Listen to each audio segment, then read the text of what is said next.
오늘 함께 나누실 하나님 말씀 요한계시록 3장 15절에서 20절까지 말씀입니다. 저와 여러분이 한 절씩 교대로 읽으시겠습니다. 내가 내 행위를 아노니 내가 차지도 아니하고 뜨겁지도 아니하도다. 내가 차든지 뜨겁든지 하기를 원하노라.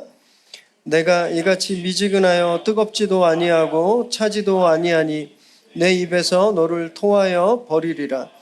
내가 말하기를 나는 부자라 부요하여 부족한 것이 없다 하나 내 곤고한 것과 가련한 것과 가난한 것과 눈먼 것과 벌거벗은 것을 알지 못하는도다. 내가 너를 권하노니 내게서 불로 연단한 금을 사서 부요하게 하고 흰옷을 사서 입어 벌거벗은 수치를 보이지 않게 하고 안약을 사서 눈에 발라 보게 하라. 무릇 내가 사랑하는 자를 책망하여 징계하노니 그러므로 내가 열심을 내라. 회개하라. 볼지어다 내가 문 밖에 서서 두드리노니 누구든지 내 음성을 듣고 문을 열면 내가 그에게로 들어가 그와 더불어 먹고 그는 나와 더불어 먹으리라. 아멘. 오늘 저와 여러분에게 주시는 하나님의 말씀입니다. 칭찬은 고래도 춤추게 한다는 책을 다 아시죠? 안 읽어보셔도 아시죠? 네. 무려 20년 넘게 계속 베스트셀러 자리를 차지하고 있는 책입니다. 그런데 이 책이 처음 출판되었을 때 먼저 폭망했다고 해요. 제목이 칭찬의 힘이었어요. 그래서 아무도 안 봤습니다. 관심도 없고 아무도 안 사봤어요. 그래서 출판사가 고민하다가 제목을 바꿨습니다. 칭찬은 고래도 춤추게 한다. 영어로 well done, 그러니까 well done의 그 발음을 이용한 그런 책 제목을 바꿨더니 대박이 났습니다. 내용은 하나도 안 바꿨어요. 그 책 내용은 한 글자도 안 바뀌었습니다. 그런데 제목만 바꿨더니 불티나게 팔린 거예요. 이 브랜딩의 힘이 이런 겁니다. 국내 최고 브랜딩 전문가가 한 분 계세요. 노희영 대표님이라고. 이분도 아주 참 독실한 크리스찬이시기도 하고 이 브랜딩 업계 전설 같은 분인데, 이분이 브랜딩한 것 중에 크게 두 가지 아주 신화적인 게 있습니다. CJ 비비고 만두. CJ 비비고 제품이 처음에 미국에 수출되었을 때 아주 고전을 면치 못했습니다. 안 팔리는 거예요. 맛도 있고 영양가도 있고 정말 잘 만들었는데 안 팔렸어요. 그래서 이분이 만두를 브랜딩했습니다. 임원들이 다 반대했어요. 왜냐하면 이미 그때 미국 시장에선 저도 브랜드를 까먹었는데 그 왕서방인가 킹인가 하는 중국 어마어마한 중국 식품 회사가 있습니다. 그냥 모든 상점에 미국 그로서리든 아니면 아시안 마켓이든 다 그냥 그 상표가 깔려 있는 주력이 다 만두였거든요. 그런 상황에서 비비고 만두 안 된다 했어요. 이분이 우겨서 브랜딩을 했습니다. 그래서 어떻게 됐냐면요, 단숨에 미국 1위가 됐어요. 올리브영 잘 아시죠? 올리브영. 지금 올리브영 하면 K-뷰티의 대명사잖아요. 이분이 브랜딩하기 전에 올리브영 10년 동안 적자를 면치 못해서 문 닫기 직전이었습니다. 근데 이분이 브랜딩을 했어요. 그랬더니 결과가 완전히 달라진 거죠. 여러분, 때로는요, 우리는 내용만 좋으면 되지라고 생각할 수 있는데 때로는 이 브랜드, 겉으로 보여지는 모습도 굉장히 중요합니다. 어떻게 보여지느냐에 따라서, 어떻게 브랜딩 하느냐에 따라서 실패하기도 하고 성공하기도 하는 거예요. 그럼 이 브랜딩이 비즈니스계에만 필요한가? 저는요, 교회도 지금 이 새로운 브랜딩이 절실하게 필요하다 이렇게 생각합니다. 왜냐하면요, 2010년에 한국교회 주일학교, 한국교회 어린이 수가 160만 명이었습니다. 2010년에. 정확히 10년 후에 2020년에 몇 명이었는지 아세요? 60만 명. 100만 명이 사라졌어요. 더 심각한 건 작년 2024년에는요 25만 명이 안 돼요. 아시겠죠? 이게 시간이 갈수록 더 가파르게 아이들이 교회에서 사라지고 있어요. 이거 뭐냐 하면 교회 미래가 없다는 거예요. 이제 20대 크리스찬들 개신교인 비율이 2010년에 21% 좀 괜찮았죠? 2020년엔 11%로 반토막 났고요. 지금은 어떤지 아세요? 대학 가는 3%가 안 돼요. 선교사들이, 선교하는 분들이 우리 미전도 종족, 그러니까 여기는 기독교가 안전해진 곳이야. 그래서 여기 선교해야 돼라고 하는 게 미전도 종족인데, 이 미전도 종족을 정할 때 3%가 안 되면 미전도 종족으로 정합니다. 그러니까 우리나라 대한민국의 대학가는 미전도 종족이 이런 상황입니다. 청년부, 중고등부 막 줄줄이 문을 닫고 있고요. 농촌에 가면 이제 교회 학교가 아예 없어요. 아예. 저희 위례에 제가 한 달에 한 번씩 목사님들이랑 우리 공부해야 된다. 그래서 한 달에 한 번씩 공부하는 모임이 있습니다. 그 모임 중에 한 목사님이 이런 얘기를 하는 거예요. 올여름에 청년들 둘이랑 아울리치를 다녀왔대요. 알바니아로. 너무 좋았다고 그래서 아니 왜 2명만 데리고 갔어요? 왜냐하면 그 교회가 작년까지만 해도 15명이 있었어요. 청년이. 그새 다 나간 거예요. 2명만 남았어요. 그래서 목사님이 이 아이들을 직접 데리고 와서 제자 훈련하고 너무 좋았다고 말씀하시는 이런 현실입니다. 지금 이런 추세에 위례 새로운 교회는 자유로운가? 절대 자유롭지 못하죠. 저 솔직히 제가 목사하지만 목사를 떠나서 우리 교회 진짜 좋은 교회입니다. 목사가 자기 교회 예배에서 은혜 받는 경우 별로 없거든요.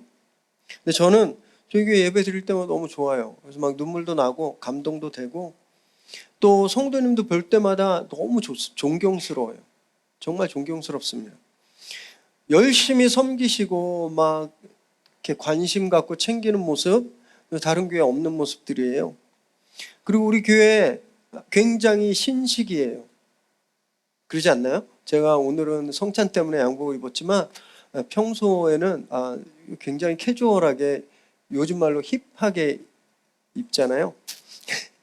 저희 같은 책 모임 하는 그 목사님 중에 한 분이 저보다 6살이 어린데 그 목사님 아들이 중학생이에요. 그 중학생 아이가 저희 교회 쇼츠를 봤나 봐요. 그러더니 깜짝 놀라서 진짜 목사님보다 이 목사님이 나이가 많어? 그랬대요. 그래서 저희 교회 뭐 외용도 뭐 찬양팀 또 그냥 뉴젠도 컨텐츠는 굉장히 훌륭한 교회입니다. 그런데 숫자가 줄고 재정도 줄어들고 있죠. 비비고 제품 굉장히 훌륭했어요. 컨텐츠 아주 훌륭했습니다. 그런데 안 팔렸잖아요. 올리브 영에도요, 초창기에 좋은 물건들 많이 들어가 있었습니다. 그런데 문 닫기 직전까지 갔잖아요. 지금 우리 모습이랑 너무 비슷하지 않나요? 우리 교회 다 좋아요. 예배도 좋고 사람들도 좋고 그리고 우리가 가지고 있는 프로그램도 다 좋아요. 그런데 안 오는 거예요. 만약에 이 상황이 그대로 계속되면 10년 후, 아니 10년까지도 안 가죠. 5년 후에 우리가 이렇게 모여서 예배 드릴 수 있을까? 저는 답을 못 드리겠어요. 지난 여름에 제가 이 문제를 놓고 굉장히 괴로운 시간을 보냈습니다. 기도도 하고 고민도 많이 했어요.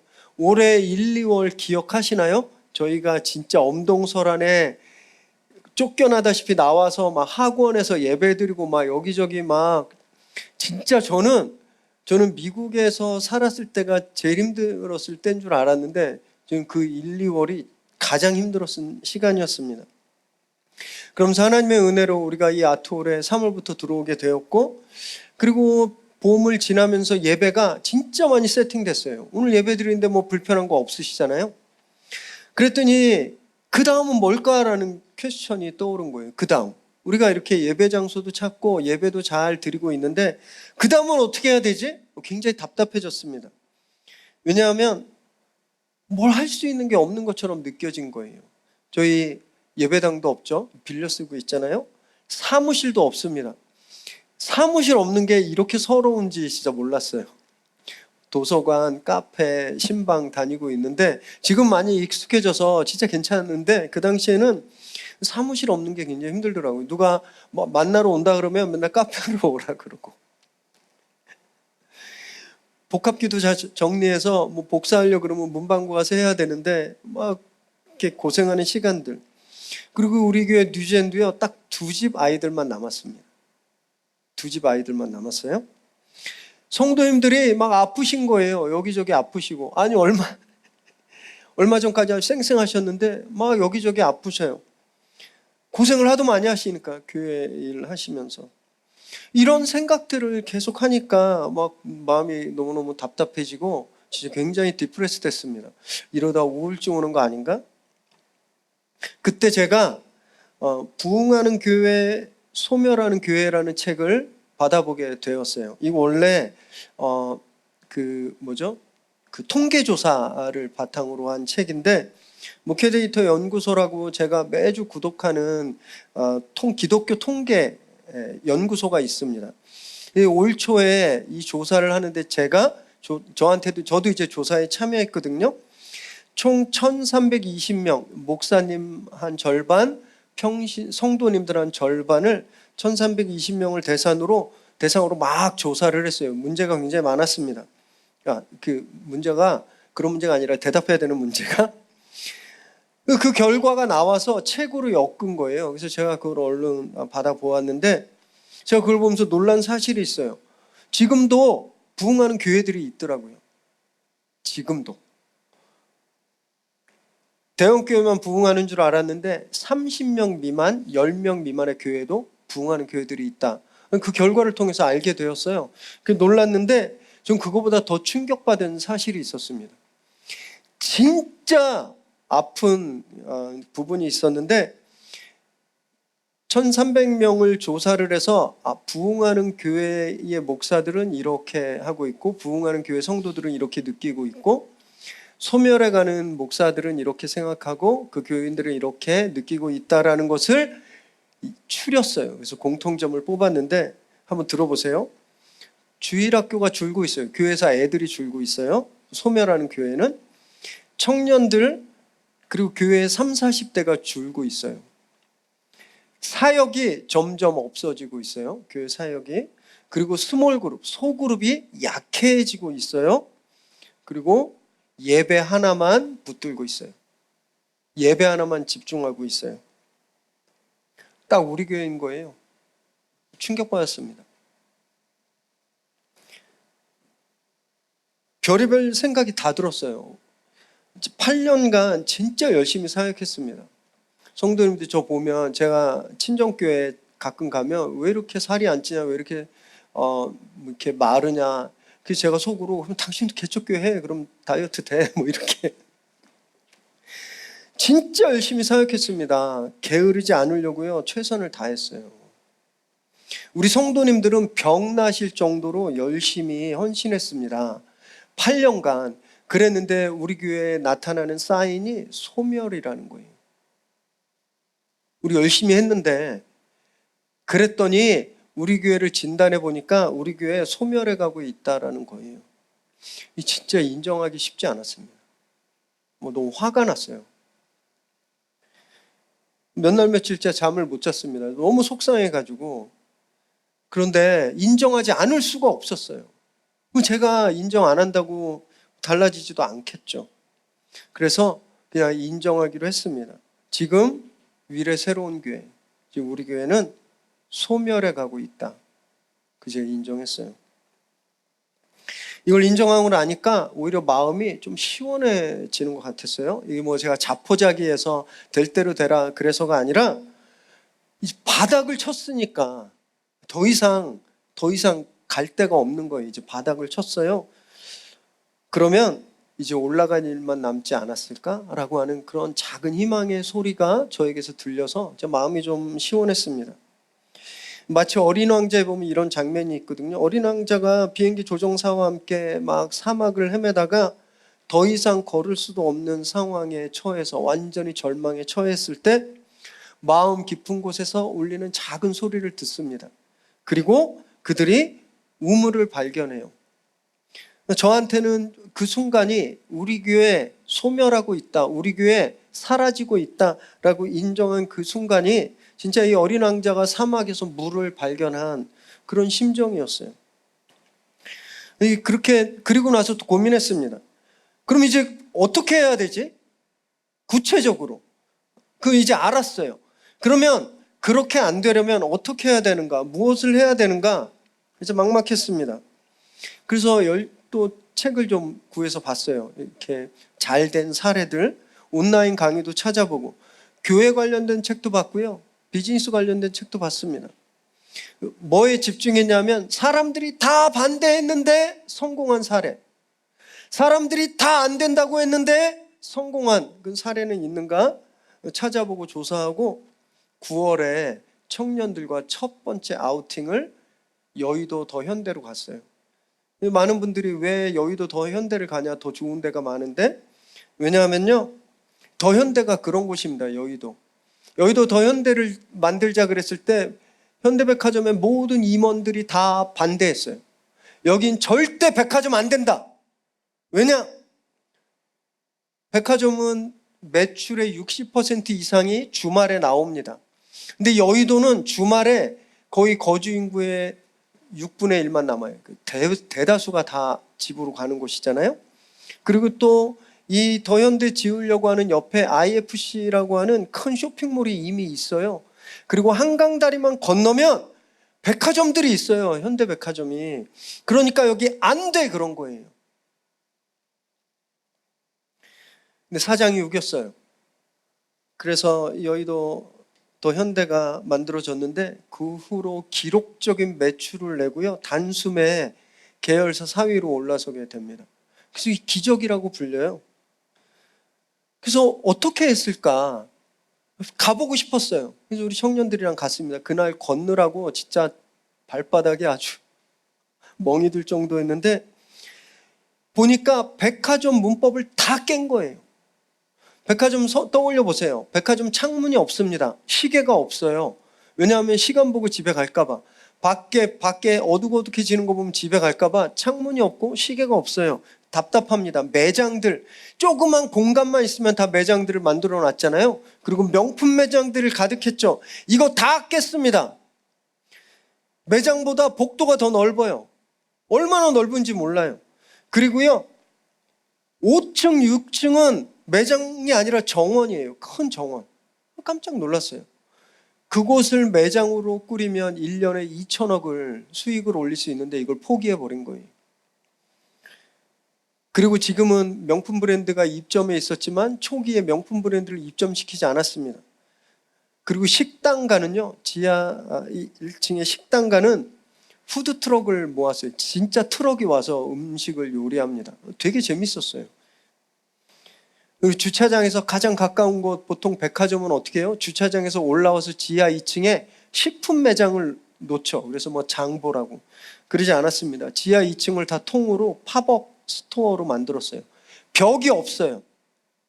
그래서 팝업 스토어들이 세워놓고 위에 몇 월 며칠까지 운영합니다. 이런 다 팝업으로 꾸며졌습니다. 기존의 백화점에서 볼 수 없는 문법 투성이었어요. 대박이 난 거죠. 해외 여행객들이 한국을 올 때 필수로 들려야 하는 곳이 되었습니다. 그리고요 특이한 문화도 만들어냈어요. 캐리어족 들어보셨어요? 요즘 젊은 사람들 캐리어 끌고 다니는 사람 많잖아요. 이 사람이 해외여행 가는 거 아니라 지방에서 캐리어에 옷 들고 서울 와서 하루 자고 쇼핑 다니는 사람들, 이 캐리어족을 만들어냈어요. 물론 백화점은 교회하고 너무 멀죠. 교회하고 겹치는 게 하나도 없어요. 그런데 알고 싶었던 거예요. 절대 안 돼, 절대 실패해 라고 하는 부정 문법을 깼잖아요. 제가 그걸 직접 보고 싶었습니다. 그리고 깨달았어요. 아, 조건, 상황 얼마든지 돌파할 수 있구나 깨달았습니다. 또 부흥하는 교회들의 그런 사례도 한번 연구했습니다. 전체적인 기독교 인구 통계 숫자는요 점점 줄고 있는 추세인데 놀랍게 청년들은 늘고 있습니다. 청년들이 부흥하는 교회들이 있어요. 서울숲에 우리처럼 다른 교회를 빌려서 저녁 7시에 예배하는 교회가 있어요. 저녁 7시, 우린 오후 4시도 굉장히 늦다라고 느껴지는데 이 친구는 주일날 저녁 7시에 다른 교회를 빌려서 예배 드리는데 프로그램도 없어요. 성역 공부도 없어요. 밥도 안 먹어요. 그냥 모여서 찬양하고 예배하고 헤어지거든요. 그러나 온라인으로 하는 어떤 그런 양육들은 계속되는데 개척 이제 2년 됐습니다. 이제 2년 됐어요. 청년들이 100명이 넘게 매주마다 모여서 예배 드리고 있어요. 그 외에 30명 미만의 교회들, 제가 아는 목사님은 자기 집을 주일날 점심부터 오픈해요. 그래서 밥 먹고 싶은 사람 다 오라 그래요. 그래서 밥 먹으면서 하루 종일 예배합니다. 밥 해먹고 예배하고. 그 교회예요. 그 교회에 꾸준히 늘고 있습니다. 처음에는 자기 식구들만 밥 먹었는데 어느 순간 10명 되더니 지금 한 20명 정도 모여서 밥을 먹는데요. 이분은 생활을 책임지기 위해서 다른 일을 평일에 하시거든요. 다 전통적인 교회 문법들을 깼죠. 그럼 교회들이 부흥하고 있는 거예요. 새벽교회 안 합니다. 새벽 예배 안 해요. 구역 모임도 없어요. 성역 공부 안 해요. 그런데 청년들이 거기에 가고 있다라는 거예요. 그 이유는 브랜딩이에요. 우리 이거 있다라고 하는 이 한 방이 있는 겁니다. 동네 작은 소문난 맛집들이 있죠. 김치찌개 맛집 또는 뭐 냉면 맛집, 뭐 초밥 맛집들이 있잖아요. 거긴 그 메뉴 하나 브랜딩한 거예요. 그래서 손님들이 그냥 나래비로 웨이팅하죠. 줄 서고 있죠. 이 교회들이 같은 전략으로 지금 승부 보고 있는 겁니다. 그래서 저도 고민했습니다. 우리 교회는 어떻게 브랜딩을 다시 해야 될까? 우리 교회 어떻게 리브랜딩 해야 될까? 우리 교회 다른 거 다 안 하더라도 단 하나만 해야 된다면 뭘 해야 될까? 그래서 우리 교육자들이랑 회의하고 우리 리더십들이랑 회의하고 스태프들 또 교사들과 계속 브레인스토밍을 하면서 지혜를 모았습니다. 그래서 딱 2개로 정했어요. 하나는 뉴젠, 하나는 다음 세대. 두 번째는 SNS 사역, 더 구체적으로는 인스타. 딱 이거 2개만 하기로 했습니다. 그럼 어떻게 할 것인가? 다음 주부터 함께 좀 풀어서 설명해 드릴게요. 그래서 10월 동안 광고에도 말씀드렸듯이 예배 빠지지 마시고 꼭 와주시고 아니면 유튜브 설교 영상을 꼭 보셔서 우리 교회가 지금 어떻게 우리를 다시 브랜딩하고 있는지 한 마음으로 또 힘을 좀 모아주시기를 부탁드리겠습니다. 오늘 본문 15절, 17절 함께 읽습니다. 시작. 내가 내 행위를 아노니 내가 차지도 아니하고 뜨겁지도 아니하도다. 내가 차든지 뜨겁든지 하기를 원하노라. 내가 이같이 미지근하여 뜨겁지도 아니하고 차지도 아니하니 내 입에서 너를 토하여 버리리라. 내가 말하기를 나는 부자라 부유하여 부족한 것이 없다 하나 내 곤고한 것과 가련한 것과 가난한 것과 눈먼 것과 벌거벗은 것을 알지 못하는 도다. 오늘 본문은 요한계시록에 나오는 7교회에 보내는 예수님의 편지 중에 라오디게아 교회라고 하는 곳에 보내는 편지의 일부분입니다. 주님이 이 교회에 뭐라고 말씀하시냐면 너 차든지 뜨겁든지 둘 중에 하나만 해. 안 그러면 계속 이렇게 미지근하면 내가 뱉어버릴 거야 라고 말씀하십니다. 이 라오디게아가 어떤 도시였냐면요, 지금으로 치면 투르키예의 서쪽에 있는 아주 큰 도시입니다. 금융업이 상당히 많이 발달했고 섬유산업, 의약품 제조로 로마 제국 당시 이 당시 가장 부자 도시 중에 하나였어요. 지금으로 치면 뉴욕과 같은 곳이었습니다. 뉴욕. 그러니 교회는 어땠을까요? 풍족했겠죠. 부족함이 없었을 거예요. 그래서 자기들이 부유하다고 생각하고 있었을 겁니다. 그래서 주님이 그들에게 너네 실제는 가난하고 병들고 벌거벗었다라고 지적하시는 거예요. 그리고 이런 상태를 미지근하다라고 진단하신 겁니다. 그랬겠죠. 열심히 안 해도 교회가 유지되는 거예요. 그냥 헌금 많이 들어오고 열심히 안 해도 열정이 뭐 이렇게 뜨겁게 전도하거나 뭐 막 사역하거나 이럴 필요가 없는 거죠. 또 예배는 드려야 되니까 매 주마다 예배는 드려야 되니까 모이기도 하는 이런 상태였다라는 거죠. 개인적으로 고백하자면요, 저도 굉장히 이런 미지근한 상태였습니다. 라오디게아 교회는 부유했기 때문에 그랬지만 저는 반대로요, 제 안에 있는 이런 패배주의와 부정적인 생각 때문에 열정이 좀 많이 식어 있었어요. 저 굉장히 긍정적인 사람입니다. 밝은 사람이에요. 부정적인 얘기 잘 안 하는 사람입니다. 그런데 언제부턴지 우리 교회가 왜 부흥이 안 될까만 제가 계속 찾고 있었던 거예요. 대형교회가 근처에 있어서 우리 교회는 상가에 있기 때문에 요즘 사람들은 다 편한 데 찾으니까, 시설이 잘 갖춰져 있는 데만 가니까, 또 파트 전사님들 하이어 했는데 내 맘대로 안 들고, 아이들은 막 주말에 학원 다니라고 바빠서 교회 못 나오고, 위례는 진짜 전도하기 힘든 동네고, 게다가 주일날 오후 4시 교회 올 사람 없겠구나. 안 되는 이유만 계속 생각했습니다.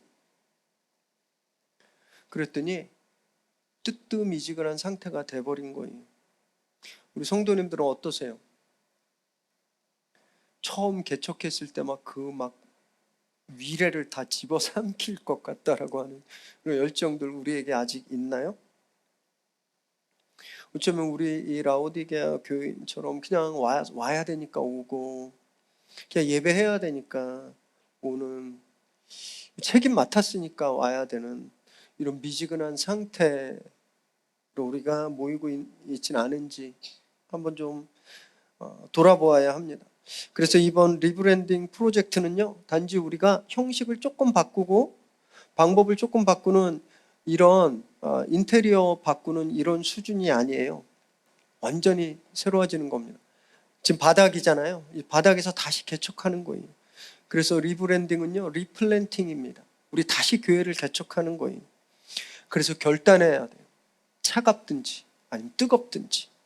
18절 19절 읽습니다. 시작. 내가 너를 권하노니 내게서 불로 연단한 금을 사서 부여하게 하고 흰 옷을 사서 입어 벌거벗은 수치를 보이지 않게 하고 안약을 사서 눈에 발라 보게 하라. 무릇 내가 사랑하는 자를 책망하여 징계하노니 그러므로 내가 열심을 내라 회개하라. 주님은 너무 감사하게 라오디게아 교회를 포기하지 않으셨습니다. 살아날 방법을 말씀해 주세요. 불로 연단한 금, 성령의 불로 다시 열정을 회복해라, 이렇게 말씀하시는 거예요. 그리고 그 게으름을 회개하고 열심을 내라. 교회를 향한 사랑을 주님 거두지 않으시는 거죠. 그래서 오늘 이 라오디게아 교회를 향한 주님의 책망은요, 최후 통첩이 아니라 새로운 시작의 초대, 리브랜딩의 초대인 거예요. 그러면서 주님이 흰 옷을 입으라고 말씀하시죠. 지금까지 입고 있는 옷, 뜨뜻미지근한 옷, 게으름이 덕지덕지 붙어있는 옷 버리고 흰 옷을 입으라, 이렇게 말씀하세요. 저와 여러분도요, 우리도 지난 8년간 입고 있는 옷을 벗어야 됩니다. 그리고 완전히 새로운 옷을 입어야 돼요. 우리가 입고 있었던 옷은 무엇인가 고민해 보면서 저는요, 이렇게 생각했습니다. 제 탓인데, 우리가 입고 있는 옷은 대형교회의 옷이었다, 이런 생각이 들어요. 제가 목회를 대형교회에서 배웠습니다. 온누리교회, 또 새로운 교회. 그래서 교회 개척하면서 대형교회처럼 해놓으면 다 올 줄 알았어요. 막 진짜 물밀듯이 올 줄 알았습니다. 그래서 첫 번째 예배 장소도 아주 세련되게 잘 꾸몄어요. 대형교회를 그대로 축소해 놓은 미니어처처럼. 뉴젠도 막 성역 공부 사역도 다 대형교회 스타일로 다 했습니다. 막 성역 공부 프로그램을 하는 그대로 다 가지고 왔어요. 이렇게 대형교회 미니어처가 되면 사람들이 올 거다 착각했죠. 여러분, 조그만 골목 식당에서 호텔 뷔페 메뉴를 다 한 4, 50개 차려놓는다고 생각해 보세요. 왜 거기 가겠어요? 호텔 가지. 그죠? 우리가 대형교회 비슷하게 꾸며놓으면 왜 여기 오겠습니까?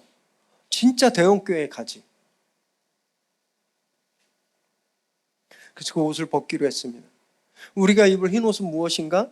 대형교회는 못하고 있는, 우리만 할 수 있는 것은 무엇인가? 그걸 고민하면서 뉴젠과 예배사역과 다른 사역들을 리브랜딩을 했습니다. 또 역시 다음 주부터 구체적으로 좀 나눌 예정이고요. 또 주님이 안약을 발라서 눈을 떠라, 이렇게 명령하셨죠. 눈을 감고 있으면 아무것도 안 보이잖아요. 눈을 뜨면 지금까지 못 보던 것을 보게 되는 겁니다. 지금까지 우리는요, 실패만 봤어요. 교회 떠나는 사람만 보고, 교회 안 나오는 사람만 보고, 교회 오면 빈자리부터 보여요.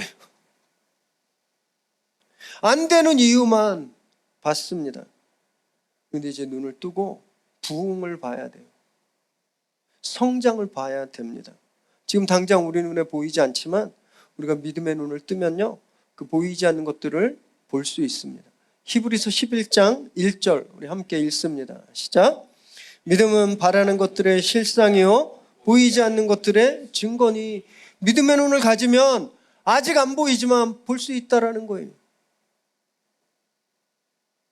아직 부흥은 보이지 않죠. 그러나 우리가 이 믿음의 언약으로 눈을 닦으면요, 이 부흥이 지금 손 닿을 곳에 와 있음을 우리가 보게 될 줄 믿으시기 바랍니다. 그래서 그 믿음으로요, 우리 뜨거워지게 되시길 바라요. 그래서 정말 열심을 내서 그 부흥을 꼭 보는 저와 여러분 되시기 바랍니다. 20절 읽습니다. 시작. 볼지어다 내가 문 밖에 서서 두드리노니 누구든지 내 음성을 듣고 문을 열면 내가 그에게로 들어가 그와 더불어 먹고 그는 나와 더불어 먹으리라. 주님 라오디게아 교회를 포기하지 않으셨어요. 문 밖에서 계속 기다리시는 거예요. 그래서 노크하십니다. 문만 열어. 게임 끝나. 문만 열어. 라오디게아 교회 회복은 아직 늦지 않은 거예요. 우리도 아직 늦지 않았습니다. 여름 동안 진짜 엄청 괴로웠어요. 정말 고민 많이 하고, 근데 제가 신기한 경험을 하게 됐습니다. 우리 교회 뉴젠 유스그룹, 뉴젠 시니어라고 하는데 중학생 딱 한 명이잖아요. 예나. 그 한 명 있는 것도 지금 추석 때문에 갔는데, 어느 날 예나 친구들이 4명이나 교회로 오는 거예요. 물론 이 아이들이 아직 교회에 와서 예배를 드리진 않습니다. 근데 밴드 활동 때문에 자발적으로 교회에 나오고 있는 거예요. 신기했어요. 얘네들이 아무리 오라 그래도 안 나오는 애들이. 그리고요, 청년들이 모이기 시작하고 봉사하기 시작했습니다. 뒤에 지금 이렇게 명절이지만 평소에 보면 뒤에 한 3-4명이 막 청년 애들이 뭐 잘하지도 못하면서 막 이런 거 막 하고 있어요. 그래서 우리 청년들과 한 달에 한 번씩 아우팅을 가면서 내가 얘네들이랑 어울려도 되나? 아빠 나이인데 싶지만 아이들이 너무 귀해요. 지난번 모임은요, 진짜 친구들을 데리고 왔는데 교회에 안 다니는 친구들도 나왔습니다. 목사를 처음 본 거예요, 애들이. 목사랑 처음 밥 먹은 거예요. 이 아이들이 이번 달이죠. 다음 모임에도 함께 하기로 했습니다. 다음 모임에도.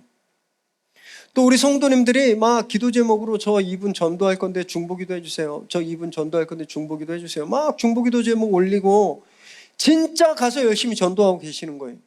그리고 막 긍정적인 반응을, 물론 그렇다고 제가 다 믿지는 않습니다. 하도 많이 오겠다 그러고 안 오는 걸로 해서 이제 뭐 누가 오겠다 그래도 그냥 일단 의심이 아니라 안 믿는 게 건강에 좋더라고요.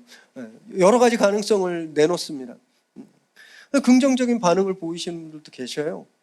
제가 패배감으로 굉장히 부정적인 생각으로 의기소침하고 있었는데, 문 꼭 걸어닫고 있었는데 주님이 막 두드리고 계신 거예요. 야, 너희 교회 아이들이 오고 있어. 야, 너희 교회 청년 아이들이 오고 있어. 네 성도들이 전도하고 있어. 그 초대에 문을 열면 게임 끝나는 거죠.